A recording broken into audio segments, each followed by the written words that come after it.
Chapitre 8. Des gens ont déjà été enlevés. Les millions de personnes qui ont disparu lors de l'enlèvement ne sont pas les seules à avoir disparu au fil du temps. La Bible nous parle de quelques hommes qui ont eu le plaisir d'être enlevés en soi. Jetons un coup d'œil à leurs histoires et apprenons pourquoi Dieu les a pris, afin que nous puissions mieux comprendre l'enlèvement. La première personne que Dieu a retirée de la terre fut Enoch. Vous avez été présenté à Enoch dans le chapitre précédent. Rappelez-vous qu'il était l'arrière-grand-père de Noé qui prêchait la justice et réprimandait les anges qui quittaient le ciel pour coucher avec les femmes, créant ainsi les géants et les mauvais esprits. Enoch a vécu à une époque très similaire à celle d'aujourd'hui. Il vivait juste avant le déluge. Nous savons que c'était une époque de méchanceté sans précédent sur la terre. Chaque pensée de l'homme n'était continuellement que mauvaise. Yahvé vit que la méchanceté des hommes était grande sur la terre, et que toutes les pensées de leur cœur se portaient continuellement uniquement vers le mal. Yahvé regretta d'avoir créé l'homme sur la terre, et il en fut affligé. Yahvé dit : J'exterminerai de la surface de la terre l'homme que j'ai créé, l'homme, le bétail, les reptiles et les oiseaux du ciel, car je me repens de les avoir faits. Mais Noé trouva grâce aux yeux de Yahvé. La terre était corrompue devant Dieu, et la terre était remplie de violence. Dieu vit la terre et vit qu'elle était corrompue, car toute chair avait corrompu sa voie sur la terre. Dieu dit à Noé : Je ferai disparaître toute chair, car la terre est remplie de violence à cause d'eux. Voici, je les détruirai, eux et la terre. Genèse 6, 5 à 8, 11 à 13. Enoch était différent de presque tous ceux qui vivaient à cette époque. Il a marché avec Dieu. Marcher dans ce cas reflète le comportement d'Enoch. Il a poursuivi Dieu. Il avait une relation étroite avec Dieu. En raison de sa relation particulière avec Dieu, les Écritures nous disent que Dieu l'a pris. Après la naissance de Mathusalem, Enoch marcha avec Dieu pendant 300 ans et engendra d'autres fils et filles. Toute la vie d'Enoch fut de 365 ans. Enoch marcha avec Dieu, et il ne fut plus retrouvé car Dieu le prit. Genèse 5, 22 à 24. Il a été enlevé au ciel, ou enlevé. C'est vrai, Enoch n'est pas mort. Personne n'a pu le trouver, parce que Dieu l'a pris. Tout comme les millions de personnes qui ont disparu, ne sont pas mortes. La deuxième personne que Dieu a retirée de la terre était Élie. Comme Enoch, Élie était également très spécial aux yeux de Dieu. C'était un homme de Dieu. Être un homme de quelque chose signifie que vous reflétez ou représentez ce quelque chose. Élie reflétait et représentait Dieu. Il avait une relation si étroite avec Dieu, qu'il était même capable de prier pour que le feu vienne du ciel, et Dieu répondit et l'exécuta. La femme dit à Élie : Je sais maintenant que tu es un homme de Dieu, et que la parole de l'Éternel dans ta bouche est vérité. 1er Roi 17, 24. Élie répondit au chef de 50, Si je suis un homme de Dieu, que le feu descende du ciel et te consume toi et tes 50. Alors le feu descendit du ciel et le consuma, lui et ses 50. 2 Roi 1, 10. Il était l'un des prophètes de Dieu, et a vécu à une époque de terribles persécutions contre le peuple de Dieu. En fait, Élie était le seul prophète de Dieu encore en vie à cette époque parce que Jézabel, une dirigeante maléfique, avait tué tous les autres. Il arriva dans une caverne, et y campa. Et voici, la parole de l'Éternel lui fut adressée, et il lui dit : Que fais-tu ici, Élie ? Il répondit : J'ai été très jaloux de l'Éternel, le Dieu des armées. Car les enfants d'Israël ont abandonné ton alliance, ils ont renversé tes autels, et ont tué tes prophètes par l'épée. Moi je suis resté seul, et ils en veulent à ma vie pour me l'ôter. 1er Roi 19, 9 à 10. Une fois qu'Élie a terminé l'œuvre que Dieu lui avait confiée, Dieu l'a emmené au ciel d'une manière assez spectaculaire. Alors que Yahvé allait emporter Élie au ciel dans un tourbillon, Élie partit de Gilgal avec Élisée. Comme ils continuaient leur chemin et parlaient, voici, un char de feu et des chevaux de feu les séparèrent, et Élie monta au ciel dans un tourbillon. 2 Roi 2, 1, 11. Pouvez-vous imaginer à quel point c'était cool de voir cette calèche avec ses chevaux magnifiquement puissants, et tout ce feu venir juste pour vous ? Alors voilà. Dieu a déjà fait cela. Il a enlevé quelques personnes dans le passé. Vous vous demandez probablement pourquoi Dieu a emmené Enoch et Élie au ciel, avant que leur corps terrestre ne meure. Eh bien, la Bible nous dit qu'Élie reviendra avant le terrible jour de Dieu. Voici, je vous enverrai Élie le prophète, avant que vienne le jour grand et redoutable de l'Éternel. Il ramènera le cœur des pères à leurs enfants, et le cœur des enfants à leurs pères, de peur que je ne vienne frapper le pays d'interdit. Malachie 4, 5-6. Ce jour terrible est aussi appelé le jour du Seigneur dans la Bible. C'est le temps de la colère de Dieu qui survient après l'enlèvement, et plus particulièrement le temps de la colère de Dieu, qui commence après que l'Antéchrist se déclare Dieu dans le temple de Dieu. Ainsi, Élie reviendra après l'enlèvement.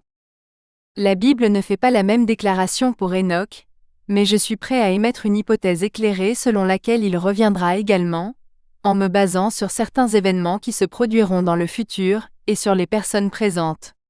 Pendant la période de tribulation, la Bible nous dit que Dieu envoie 2 témoins prêcher l'Évangile jour et nuit. Ils font cela pendant 3 ans et demi.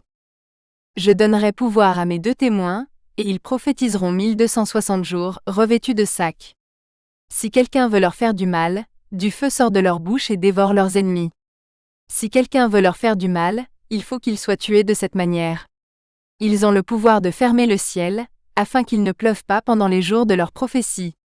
Ils ont pouvoir sur les eaux, pour les changer en sang, et pour frapper la terre de toutes sortes de fléaux, aussi souvent qu'ils le désirent.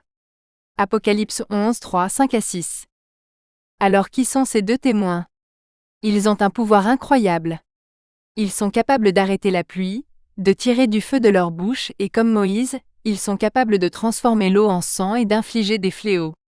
La Bible ne le dit pas, mais je pense qu'il est assez clair qu'il s'agit d'Enoch et d'Élie. Examinons quelques indices supplémentaires. Un autre indice qui nous est donné à propos de ces 2 témoins est qu'ils meurent et ressuscitent. Dans ces versets, la bête est l'Antéchrist. Quand ils auront achevé leur témoignage, la bête qui monte de l'abîme leur fera la guerre, les vaincra et les tuera.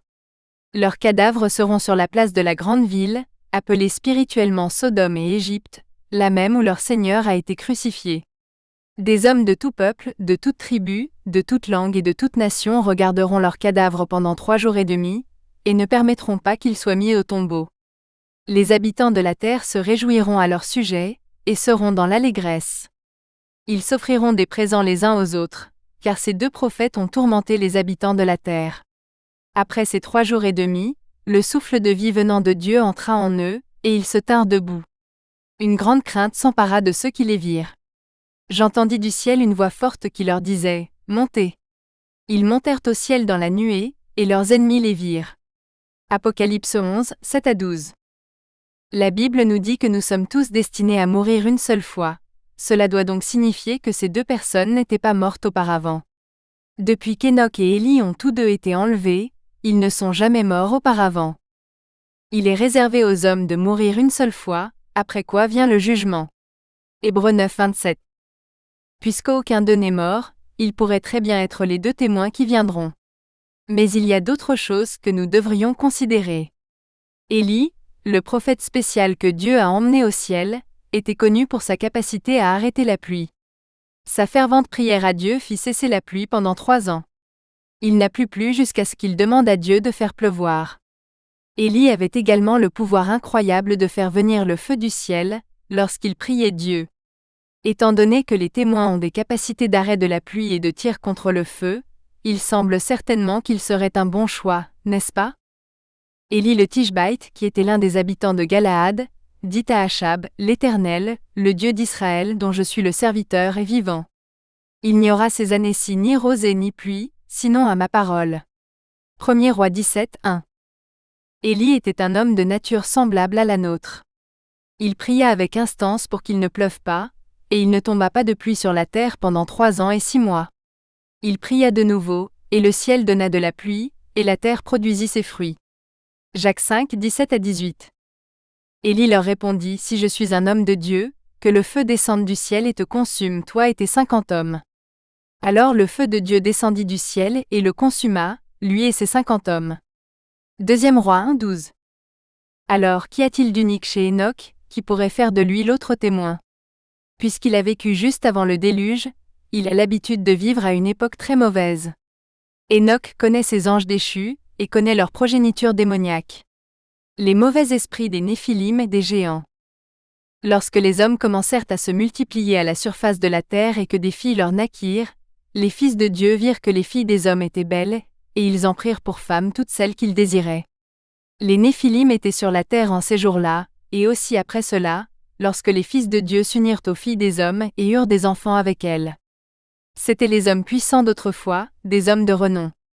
Yahvé vit que la méchanceté des hommes était grande sur la terre, et que toutes les pensées de leur cœur se portaient continuellement uniquement vers le mal. Yahvé regretta d'avoir fait l'homme sur la terre, et il en fut affligé en son cœur. Yahvé dit, « J'exterminerai de la surface de la terre l'homme que j'ai créé, l'homme, le bétail, les reptiles et les oiseaux du ciel, car je me repens de les avoir faits. » Genèse 6, 1-2, 4-7. Nous avons appris du livre d'Hénoch, qu'il a réprimandé ses mauvais anges. De même qu'il a créé l'homme et lui a donné le pouvoir de comprendre la parole de sagesse, de même il m'a créé et m'a donné le pouvoir de réprimander les veilleurs, les enfants du ciel. Le livre d'Hénoch 14, 3. La période qui suivra l'enlèvement, appelée la tribulation, sera très proche de l'époque d'Hénoch en termes d'obscurité. Ce qui arriva du temps de Noé, arrivera de même du temps du Fils de l'homme. Ils mangeaient, buvaient, se mariaient et étaient donnés en mariage, jusqu'au jour où Noé monta dans la barque. Et le déluge vint et les détruisit tous. De même ce qui arriva du temps de l'eau, ils mangeaient, buvaient, achetaient, vendaient, plantaient, bâtissaient. Mais le jour où l'eau sortit de Sodome, une pluie de feu et de soufre tomba du ciel et les détruisit tous. Luc 17, 26-29. Nous savons qu'Hénoch a marché avec Dieu pendant cette période terrible, et il a averti le peuple du jugement prochain de Dieu. Il aurait été une lumière brillante dans une telle obscurité. C'est aussi à leur sujet qu'Hénoch, le 7e depuis Adam, a prophétisé, en disant, « Voici, le Seigneur est venu avec ses saintes myriades, pour exercer un jugement contre tous, et pour rendre compte à tous les impies de toutes les œuvres d'impiété qu'ils ont commises et de toutes les paroles injurieuses que des pécheurs impies ont proférées contre lui. » Jude 1, 14-15. Vous vous souvenez peut-être du chapitre précédent, que Dieu a pris ses anges déchus qui couchaient avec des femmes, et les a liés dans les ténèbres. Les anges qui n'ont pas conservé leur premier domaine, mais qui ont abandonné leur propre demeure, il les a réservés dans des liens éternels et dans les ténèbres, pour le jugement du grand jour. Jude 1, 6. Eh bien, pendant la période de tribulation, Satan est officiellement expulsé du ciel et reçoit les clés de l'abîme. Satan est l'étoile qui était tombée. Même s'il est tombé du ciel, il a toujours accès à Dieu. Nous le voyons perdre cet accès ici. Maintenant, il est confiné sur terre, et libère ses copains que Dieu a enfermés il y a des milliers d'années. Le 5e ange sonna de la trompette. Et je vis une étoile du ciel tomber sur la terre. La clé du puits de l'abîme lui fut donnée. Il ouvrit le puits de l'abîme, et une fumée monta du puits, comme la fumée d'une fournaise ardente. Le soleil et l'air furent obscurcis par la fumée du puits.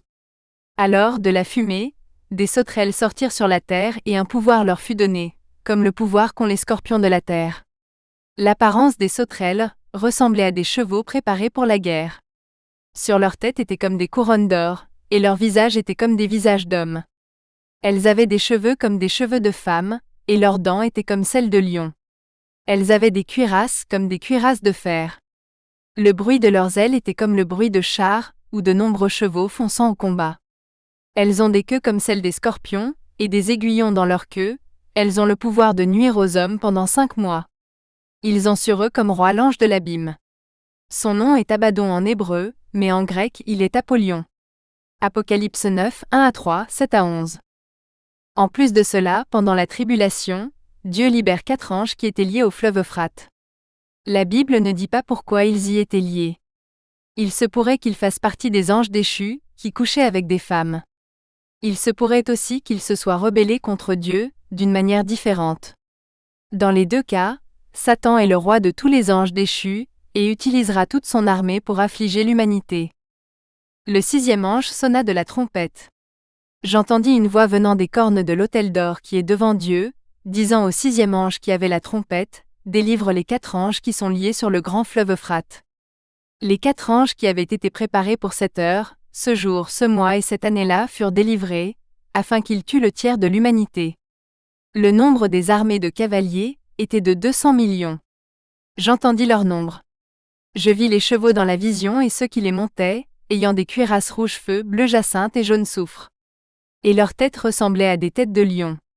De leur bouche sortent du feu, de la fumée et du soufre. Apocalypse 9, 13-17.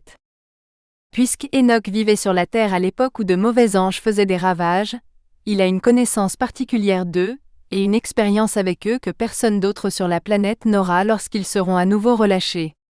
Il a prêché sur le jugement de Dieu, avant le déluge. S'il est l'un des témoins qui reviendront pendant la tribulation, j'imagine qu'il avertira les gens de la méchanceté de ces anges, les aidera à les identifier, les aidera à ne pas se laisser tromper par eux, et les aidera à les surmonter. Enoch a pu marcher avec Dieu, pendant cette période de terrible méchanceté. Il est un grand prétendant pour prêcher l'Évangile, pendant la tribulation. Voyons ce que Matthew Henry avait à dire à propos de ces Écritures, dans un commentaire qu'il écrivit au XVIIIe siècle après Jésus-Christ. Notez que sa référence à Élias est en fait une référence à Élie. Élias est l'équivalent grec du nom hébreu Élie. Certains pensent que ces deux témoins sont Enoch et Élias, qui doivent revenir sur terre pour un temps. Quant aux cracheurs de feu, certains pensent que cela fait allusion à l'appel d'Élie au feu du ciel, pour consumer les capitaines et leurs compagnies qui venaient s'en emparer. Ils auront ce libre accès à Dieu, et cet intérêt pour lui, que lors de leur prière, Dieu infligera des plaies et des jugements à leurs ennemis, comme il l'a fait à Pharaon, transformant leur fleuve en sang et retenant les rosées du ciel, fermant le ciel, afin qu'aucune pluie ne tombe pendant plusieurs jours comme il l'a fait aux prières d'Élie. Chuck Smith, dans son commentaire sur la série C2000, pense que ces deux témoins pourraient également être Enoch et Élie. Nous savons avec certitude que l'identité de l'un des témoins est Élie. L'identité de l'autre témoin n'est pas aussi certaine. D'autres croient que ce sera Enoch qui n'est pas mort, mais qui a été transporté directement au ciel. Car il est réservé à l'homme de mourir une seule fois, et dans l'Ancien Testament, deux hommes ont manqué leur rendez-vous, Enoch et Élie. Et ainsi ils viennent pour prendre rendez-vous avec la mort, car on nous dit ici qu'après avoir prophétisé pendant 3 ans et demi, la bête, l'Antéchrist, a le pouvoir de les mettre à mort. Dans ce chapitre, nous avons appris que Dieu avait déjà enlevé des gens, lorsqu'il avait pris deux hommes qui marchaient avec Dieu pendant les temps sombres, Enoch et Élie. En tant que prédicateur de justice pendant ces temps mauvais, il serait tout à fait apte à prêcher la parole de Dieu pendant la période de tribulation. Même si Dieu peut certainement ramener Enoch et Élie comme témoins pendant la période de tribulation, il se peut qu'il ne le fasse pas. Dieu pourrait susciter deux personnes complètement différentes pour prêcher sa grande nouvelle. Si vous êtes laissé pour compte après l'enlèvement, tenez compte de l'avertissement de ces deux témoins, et tournez-vous vers Dieu avant qu'il ne soit trop tard.